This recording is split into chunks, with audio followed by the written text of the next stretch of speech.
Masculine leadership don't care about being liked. It don't care about feelings. It does what's needed, even when it's ugly. Trump just walked through D.C. and showed exactly what happens when authorities show up. The results, loud and clear.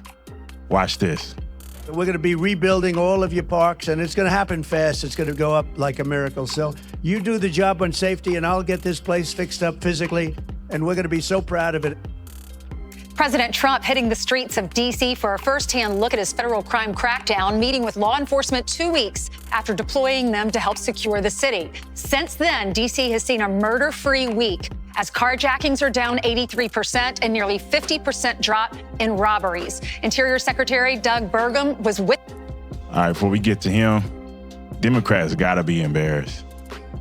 We have spent years, especially like the last 4 to 8 years, talking about how police aren't doing their job, how they racially profile, how they're just harassing people, and especially Black people, and wrongly pulling them over, arresting them, unaliving, things like that. And we see right now that when Trump empowered the police, like I've been saying, the police just aren't doing their job because they're not empowered to.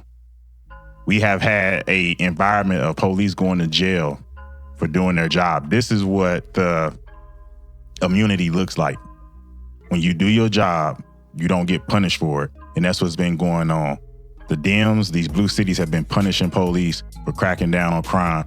And to me, I say that they've been okay in this.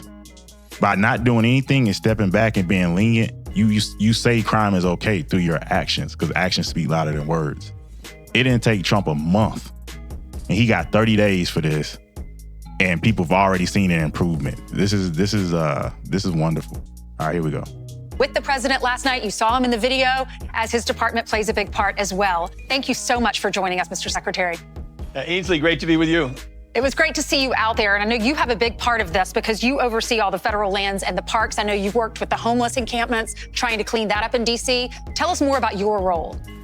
Well, one of the special things about being the Secretary of the Interior is you have an opportunity to work with 5 different law enforcement agencies, and the one that's got the biggest impact right here in Washington, D.C. is the U.S. Park Police. This is an organization that was founded by George Washington, none other, in 1791. But boy, they've been re-empowered by President Trump in 2025.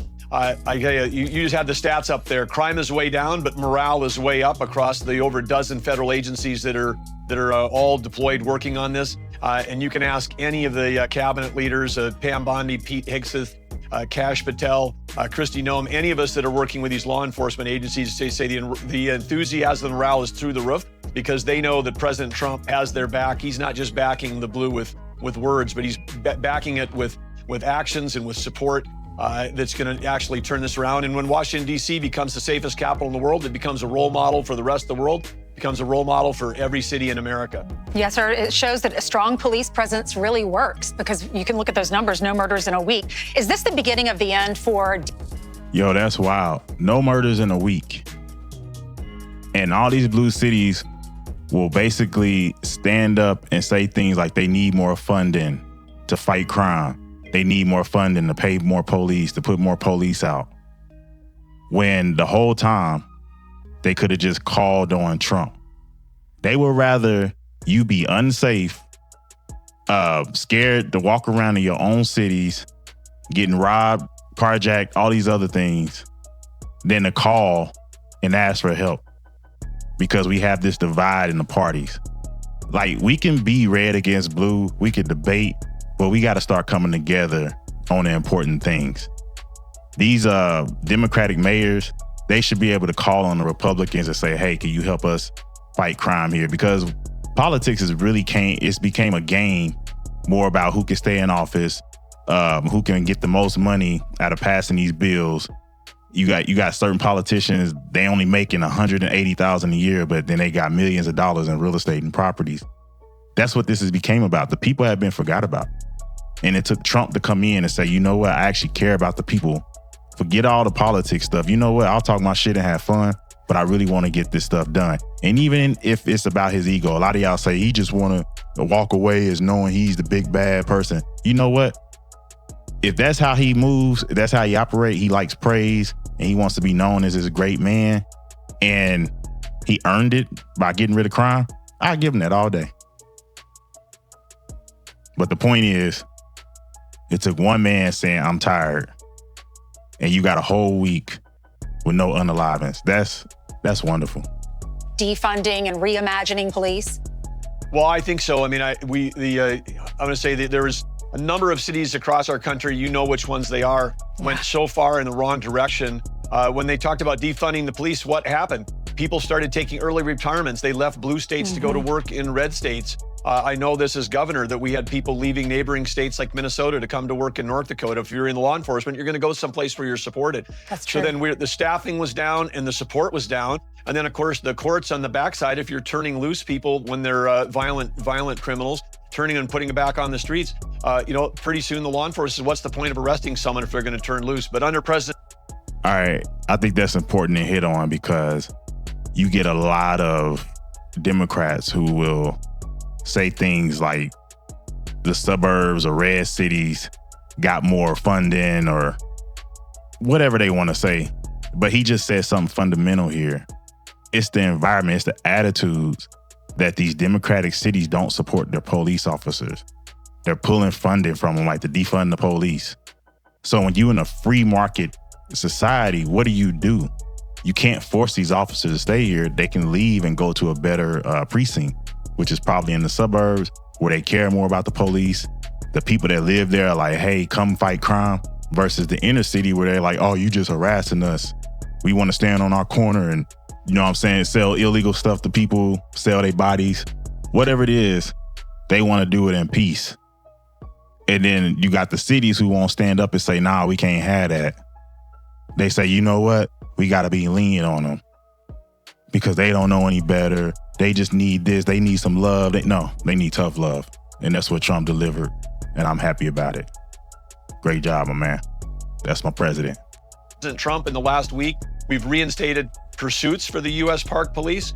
This has been fantastic because under President Biden, the police were not allowed to pursue. Criminals could just drive off. I talked to some folks there the other night before they were going out, and they said that they'd had just on one night of patrolling, they had a dozen people just flee from them. And so it's like now they're back in the pursuit business, and when they're pursuing people, just in the last couple nights, they've caught people with guns, kidnapped victims in the car, people with warrants outstanding for rape and violent crimes.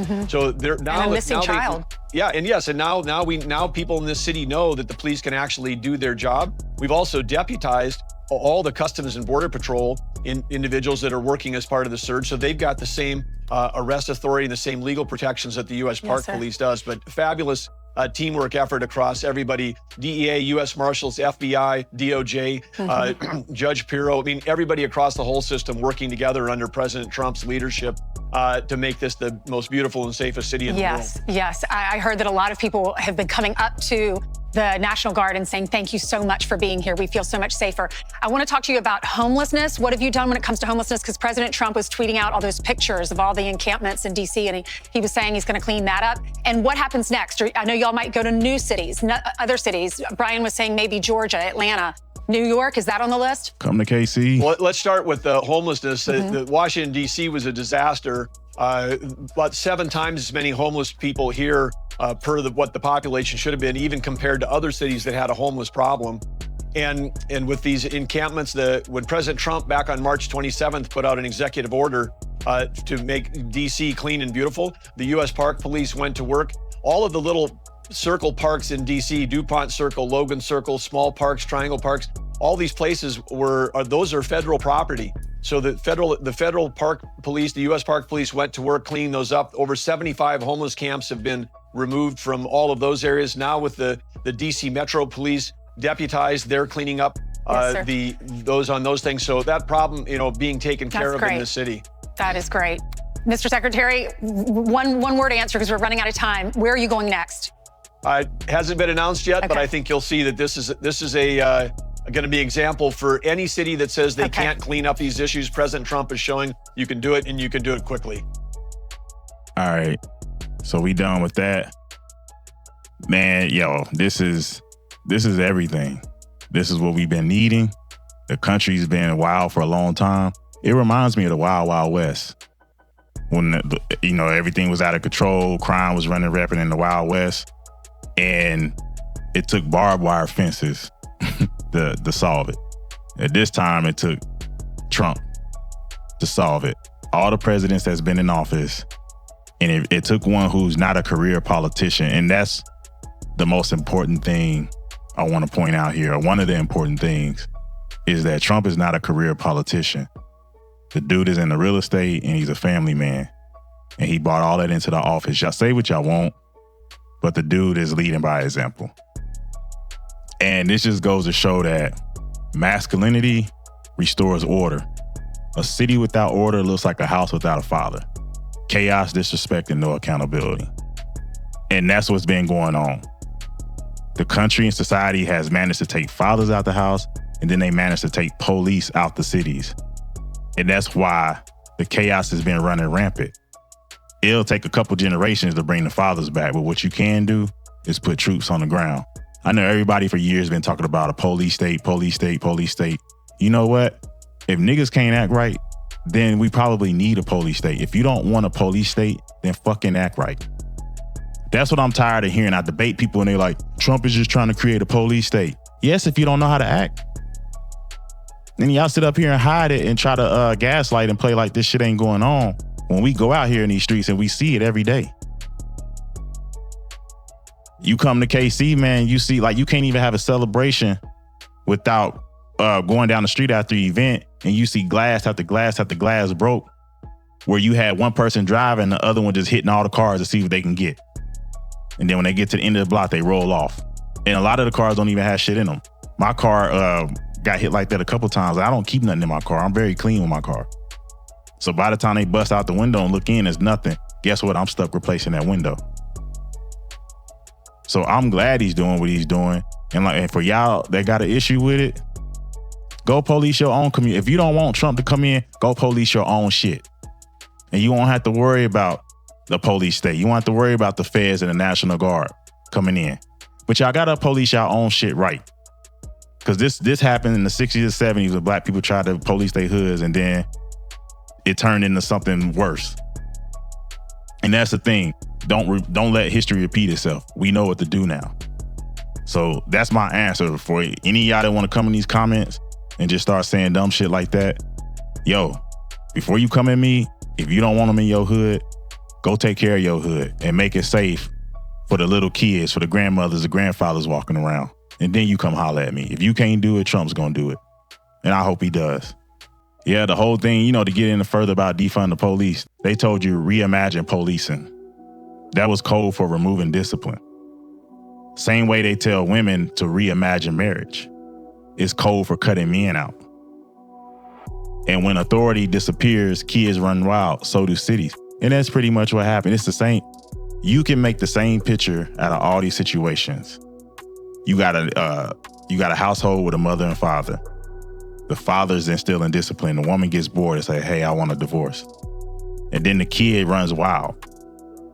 That's why a lot of the kids that are locked up come from fatherless homes, because you remove that authority. Same thing with policing. It was like the dumbest shit ever to say defund the police. It was emotional.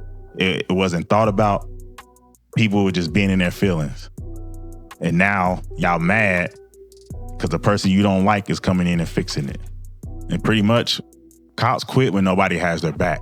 Y'all got to understand that. Same way, fathers quit when you strip them of power.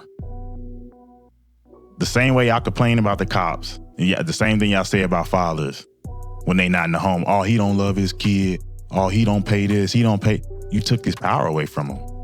Out of sight, out of mind. Same thing with the police. And you know what? While Trump is doing this and going in on these cities, yeah, some of y'all out there that know where these fathers at for these kids, go get those fathers back. The same way he bringing in the National Guard, your National Guard is a father.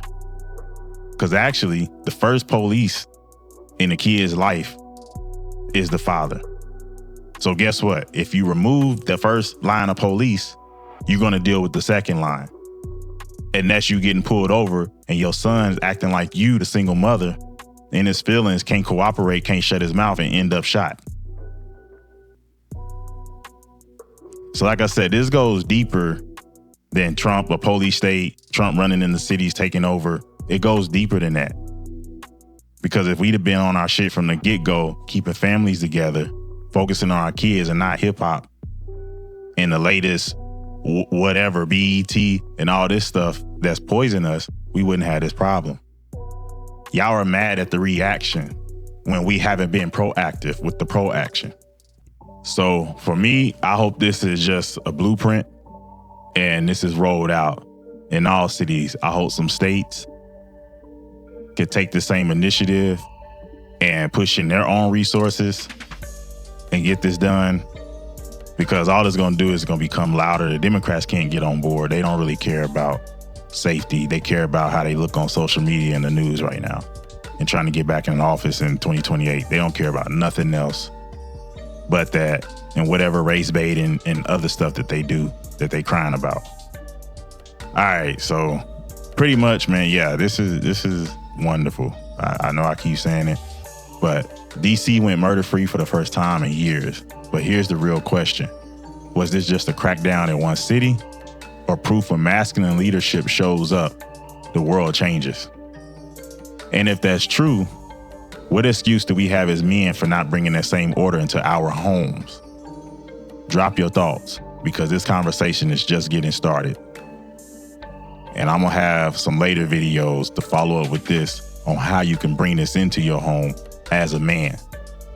Whether you currently don't have this, or whether you still single and building as a man, I got that advice for you. All right, drop your opinions in the comments. I got time.